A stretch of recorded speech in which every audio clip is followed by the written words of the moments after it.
Good afternoon. This is Elder Prophetess Wanda James out of Columbia, South Carolina. We thank you so much for joining us. Today we have a special guest, a classmate of mine from in the 70s, 1970s. So you know we old, but she has an awesome testimony.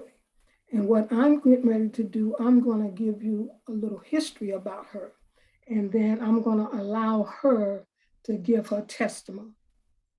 All right, her name is Venus Livingston, and she lives and resides in Orangeburg, South Carolina. But right now, she's in Columbia.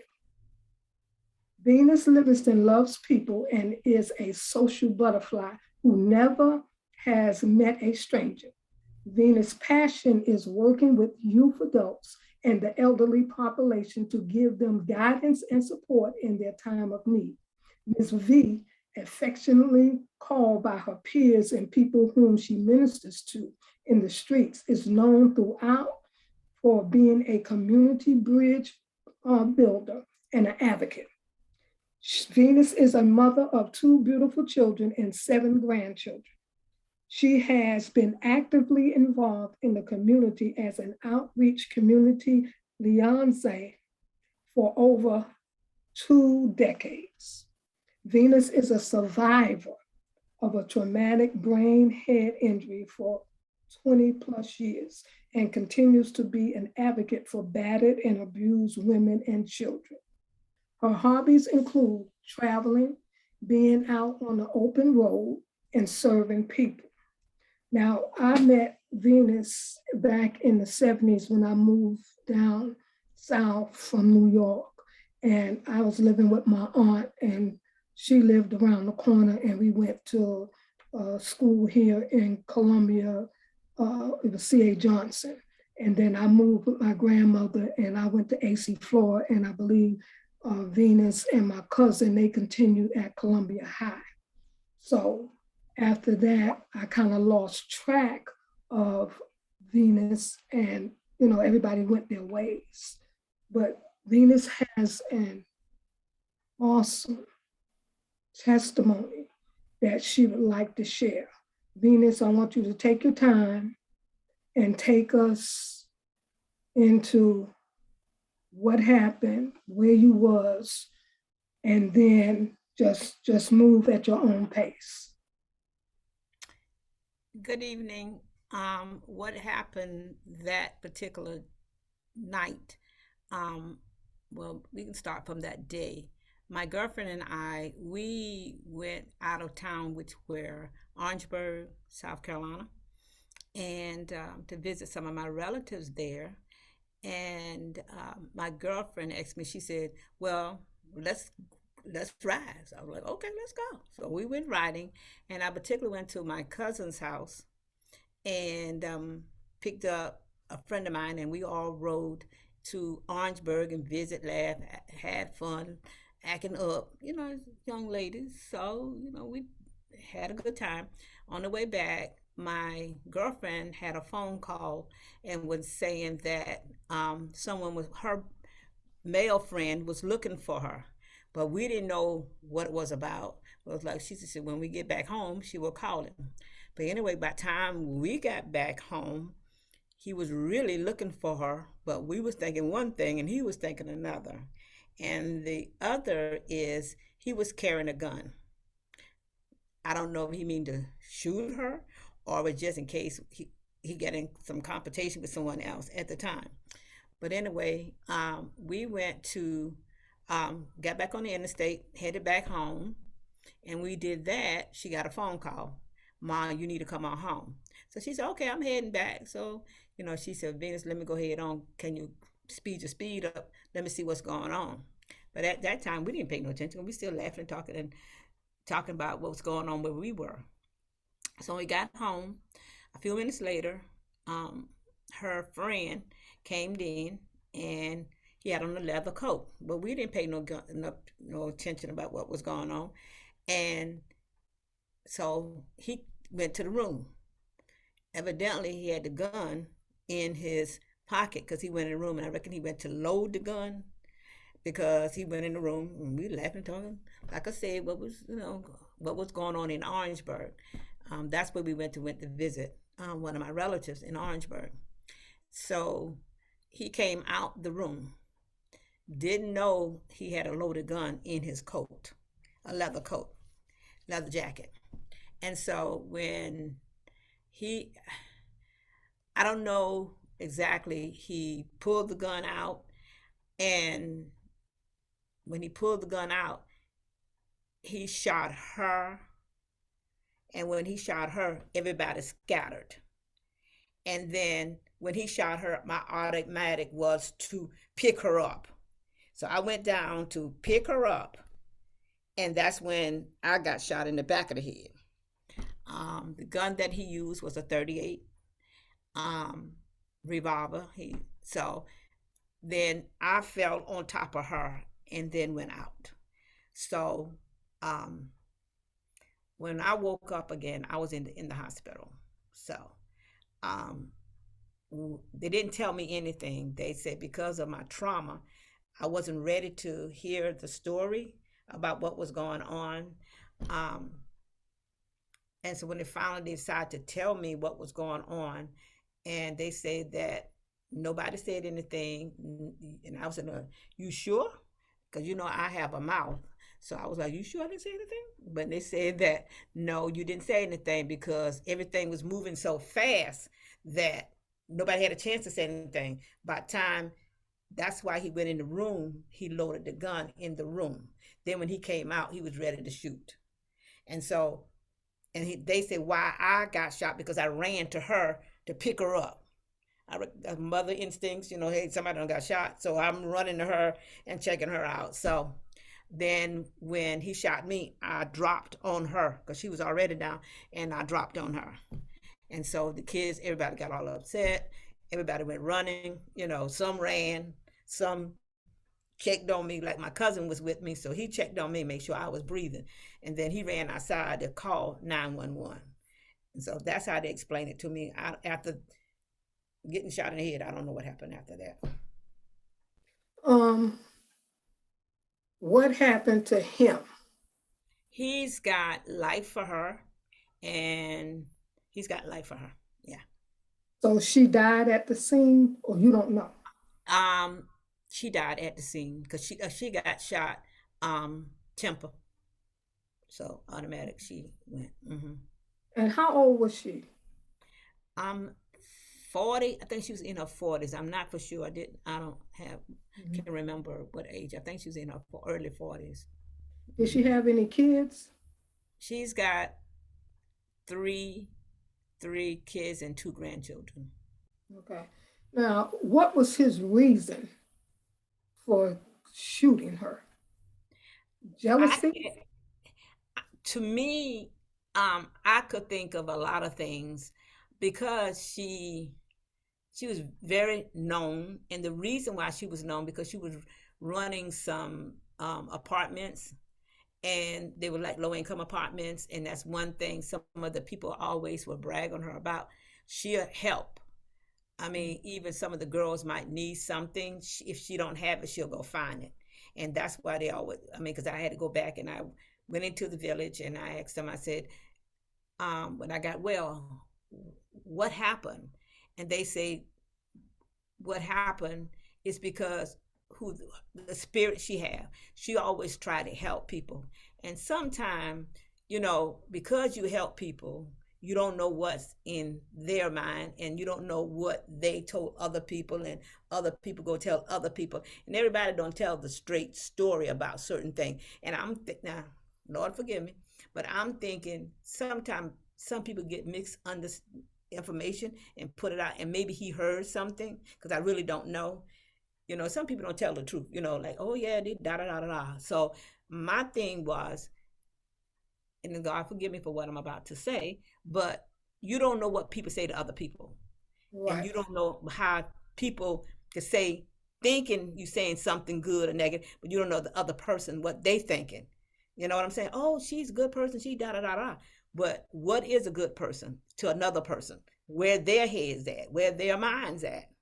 Because you might say, I wear purple shirt, but I got on a red shirt. You know what I'm saying? You just don't know what people think when you say certain things and the way you say certain things. So I'm just thinking somebody might have said something. Don't mean to thinking he's gonna take it and do do what he did to us. So that's what I took it, because everybody else say, she's a good person, she do good things, she always looking out for us and all these things. And so, sometimes people get jealous of who you are and what the vision is God got for you. Right. Mm-hmm. Um, it's amazing to me that you survived. And I know that God's hand was on your life. How long did it take you to recover? Because did you have to learn how to walk? Because don't you have a limp when you Yeah. walk? Mm-hmm. How? It took to be, let's see, it took, it really was amazing. Sometimes God had to carry you through things to understand things, but He's all supporting you in getting to show who He is, not Mhm. what He is, but who He is. Right. And for me, I took it as God had me to show people who He is. Because shot in the head, I was talking and walking at that time. I mean, I was walking and having fun. I mean, it might sound funny, but it was yeah, it was fun. It was really fun, and I had to look back at it. I said, "Well, God, I, I I'm thankful, but I went through like smooth. I mean, I had to learn how to walk over again. I had to, matter of fact, my right side was like a stroke patient. This Mhm. hand was right here. When I woke up, this hand was right here. It couldn't move it, couldn't do Okay. anything, couldn't do any of those. I couldn't hardly speak that well. I was like a stroke patient, but Right. yeah, I was a stroke patient. And so, and the thing was, I never was angry with him. That should have been, That's if I think it wasn't for that's God, that's it. you know, That's it. yeah, That's yeah, it. it wasn't for God. I think I probably would, go off my handle, but He had another plan for me. Mhm. It Right. was another plan. Yeah, and then I Well, think, in the meantime, because the other plan is to show people who He is. amen. Yeah, Amen. He had to show people Amen. who He is. How you get Amen. shot in That's the head good. and you're not still you walking around, you talking and doing all that. Sometimes you just have a wreck and die. But I got Amen. shot 38. The gun was a 38 revolver. Mhm. Look, I mean, I'm talking, walking, everything. So I knew God had for me. I had to do. I'm on a commit. Why you call it? I'm on a mission. Well, amen. Go ahead. Amen. Amen. It's just so amazing. When I heard the story, and I was just like, what? And you're a living testimony. And this is why I want to bring you on because February is the heart month, the love month. And your testimony, it will help somebody when people view this and see it was 20 something years ago. Yeah, 11 11 90. What year? 11 11 90 90. 11/11/90. And this is February 21st, 21, 2022. My God, my God. And God has kept you, and you have been going places to minister to women who are battered and Mm-hmm. abused by men in their life, Mm-hmm. which is so awesome, awesome testimony. I thank God for you, Venus. I thank God for you coming and sharing your testimony. Can you tell me how you feel? Do you feel some days depressed, angry, disappointed, or you just glad that you're alive? I'm glad that God using me because I could have been dead just like she was dead. I mean, is dead. And since I went through all this trauma I went through, and I realized that I got to do what God he saved me. He saved me for a reason. And so I might be not kind of correct, but God don't make mistakes. Amen. He That's don't make good. mistakes. He does not That's make good. mistakes. So That's if good. he trusts and believes in me, why can I believe in him and do the things he got me here to do? Go ahead on now. That's good. That's good. That's good, Yeah. Venus. I I mean, love that your spirit is so open, so loving, and yet so forgiving. I yeah. love that, and people need to know she was shot, but she forgives this person. We don't know what triggered him, what happened, but she's a living testimony that God saved her for such a time as this. We're in a pandemic and you're still here. There's been wars and rumors of wars, but you're still here. You lost your mom and you lost your girlfriend. My God, my God. And God has kept you. That's enough to shout. That's enough to give praise. But I am so thankful for you coming on. Is it any words that you would like to give someone that may be going through what you experienced or what you went through? What advice could you give them, or what encouraging words would you say to them? My encouraging words is to males and female. If you know God, trust in him because he is always for the good, not for the bad. And sometimes if you feel that you about to go in that left lane, go to someone and talk to them because God will put, if you need that, God will put somebody in that spot that will help you or encourage you to go on the right side, not the left side. I'll say the right side. Because I'm quite sure that young man who shot me, I'm quite sure today, I don't know if he's living or not, I don't know. But if he was living today, I'm quite sure he needed somebody to talk to. I don't know what exactly happened before or whatever, but if he had somebody that he could have talked to, maybe all this wouldn't have happened. And always be open. For me, I would tell everybody, be open because God used everybody. And it always be there for somebody because you'll be surprised. They might be luck happy in 1 minute and the next minute they're down. But if he could have found somebody before he got to us, he could have been saved.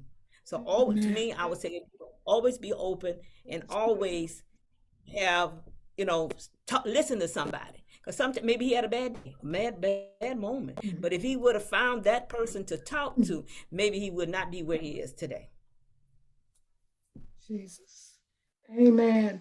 Venus, you bless me. Thank you so much. And I pray a special blessing over Venus for taking the time out to share her testimony, her story. It has moved my heart, and I pray that it'll move those that are watching this video. And I pray that God will use you to minister to more people in the byways and highways, wherever you go. I pray that God will use you for the battered women and the battered children, because your testimony is just so awesome, and it brings chills that God saved you. Gunshot to the head, God saved you. And now you're a living, breathing, walking testimony. My God, he had to teach you how to walk, he had to teach you how to speak. And y'all, she was out in the street. I had to try to catch her to come over here to help do this. So, ain't no shame in her game. I just thank God for her. And this is Elder Wanda James out of Columbia, South Carolina.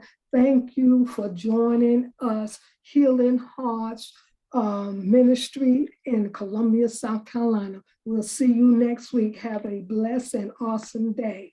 Bye. Bye.